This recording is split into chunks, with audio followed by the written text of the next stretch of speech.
Assalamualaikum warahmatullahi wabarakatuh. Pada hari ini kita akan mempraktekkan cara pembuatan ekoenzim. Yang pertama yang harus kita persiapkan adalah sisa sayur dan buah yang kita potong-potong sesuai dengan ukuran dari mulut botol yang nanti akan kita pakai. Kemudian molase. Molase ini bisa dibuat juga dari gula merah atau gula aren atau gula Jawa yang kemudian diencerkan pakai air panas. Seperti itu. Kemudian kita juga siapkan air dan juga tempat yang nanti akan kita pergunakan untuk membuat ekoenzim. Pada hari ini saya akan pakai bekas dari galon dan ini sekitar volumenya adalah maksimalnya sekitar 5 liter. Karena volume dari galonnya ini maksimal hanya 5 liter, sedangkan kita harus memberikan ruang untuk nanti bisa bakterinya itu bernafas, sehingga kita hanya bisa memberikan maksimal molasenya itu sekitar 300 gram. Kemudian sisa buah dan sayurnya berarti 3 kali dari 300 gram yaitu 900 gram. Kemudian airnya adalah 3 liter karena 10 kali dari jumlah molase. Jadi 3 kg atau sama dengan 3 liter. Sebelumnya jangan lupa untuk botolnya dicuci terlebih dahulu, tapi pastikan tidak ada sisa air sabunnya. Karena kalau ada air sabunnya nanti bisa menghambat dari pertumbuhan dari bakteri yang kita inginkan untuk jadi ekoenzimnya. Kemudian kalau sudah, kita bisa siapkan. Yang pertama kita masukkan dulu sisa buah dan sayurnya.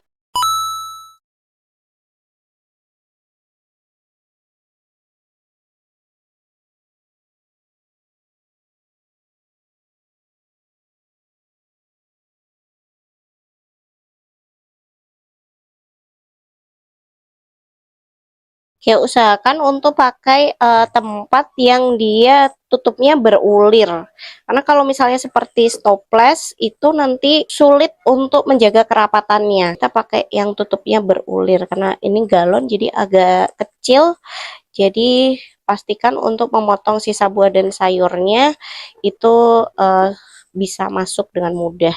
Di sini kita pakai ada kulit rambutan, kemudian kubis,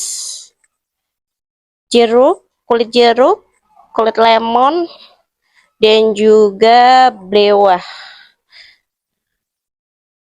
Serta ada sedikit kulit buah naga. Jadi semakin banyak yang kita pakai itu akan semakin baik.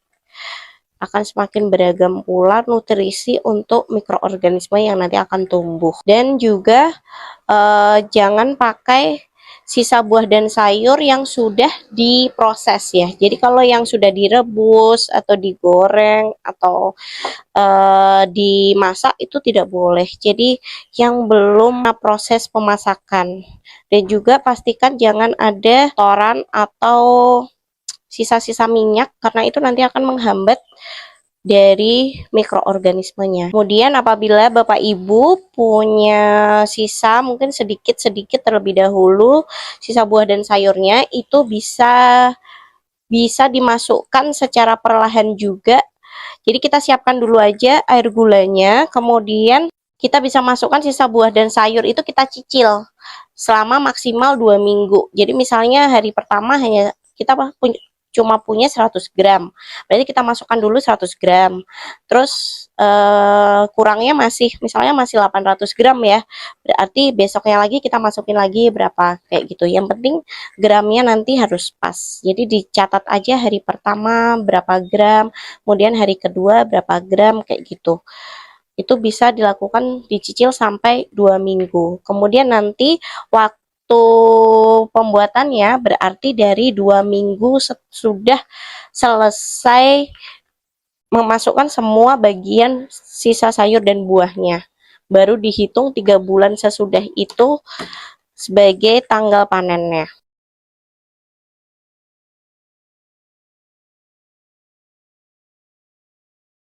Kemudian kalau nanti misalnya ekoenzimnya mau dibuat sebagai sediaan untuk sabun mandi, nah itu usahakan jangan pakai nanas gitu, karena kalau nanas itu jadi nanti iritatif gitu ya. jadi panas kalau dipakai buat sabun.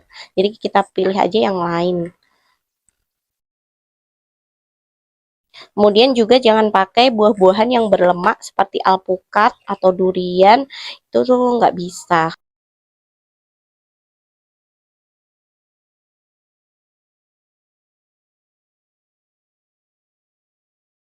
Kemudian kita masukkan molasenya. Di sini saya pakai molase, jadi udah berbentuk cair. Kalau Bapak Ibu adanya gula Jawa bisa pakai gula Jawa, tapi gula Jawanya itu dilarutkan dulu dalam air panas. Kemudian jangan lupa untuk menunggu sampai airnya itu jadi dingin dulu baru dimasukkan. Nah, kalau airnya panas nanti bakterinya juga mati, jadi ekoenzimnya nggak terbentuk.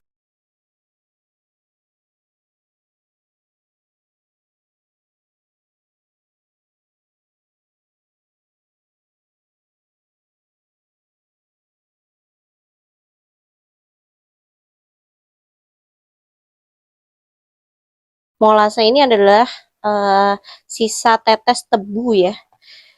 Jadi kalau untuk bikin ekoenzim jangan pakai gula putih, karena kalau gula putih itu kan udah direfinasi, udah ada proses pemutihannya, jadi malah enzim-enzimnya malah hilang. Jadi paling bagus pakai gula Jawa, gula aren atau molase ini tadi.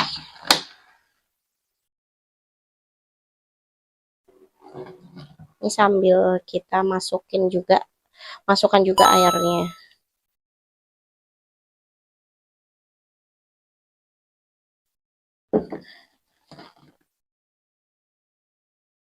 Airnya yang dipakai boleh air ledeng, air sisa pembuangan AC juga boleh.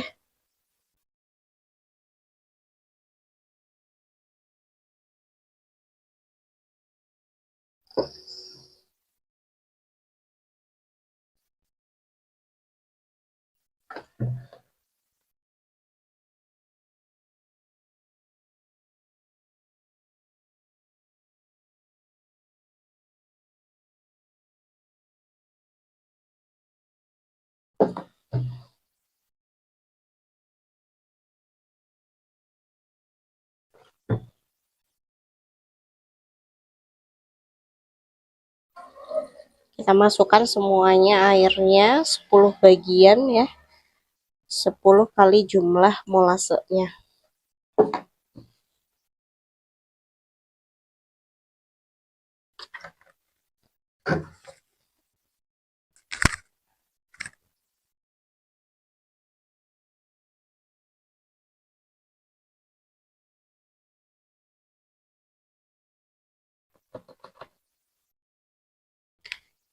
Oke, kalau sudah kita tutup rapat.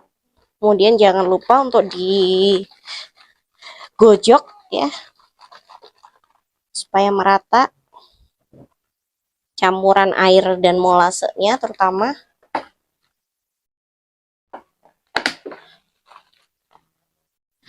Lalu langkah berikutnya adalah kita tempel label supaya tidak lupa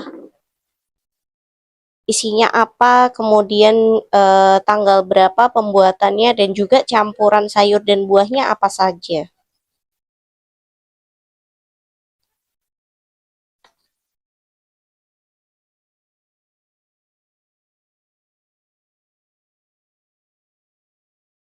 Ya, jadi ada tanggal pembuatan, kemudian berapa jumlah gramnya untuk molasenya, sisa buahnya, kemudian airnya, dan juga campuran buah dan sayurnya apa saja yang dipakai. Sudah jadi untuk pembuatan ekoenzimnya. Setelah ini kita simpan di tempat yang terlindung dari sinar matahari selama kurang lebih 3 bulan. Untuk hari kedua sampai kira-kira 2 minggu itu jangan lupa untuk dibuka tutupnya setiap hari cuma 1 kali untuk melepaskan gasnya. Karena kalau tidak dibuka nanti ini bisa meledak. Nah, ini adalah contoh ekoenzim yang sudah berumur kira-kira 1 minggu ya. Hari ini kita belum buka, jadi ini harus dibuka dulu untuk mengeluarkan gasnya.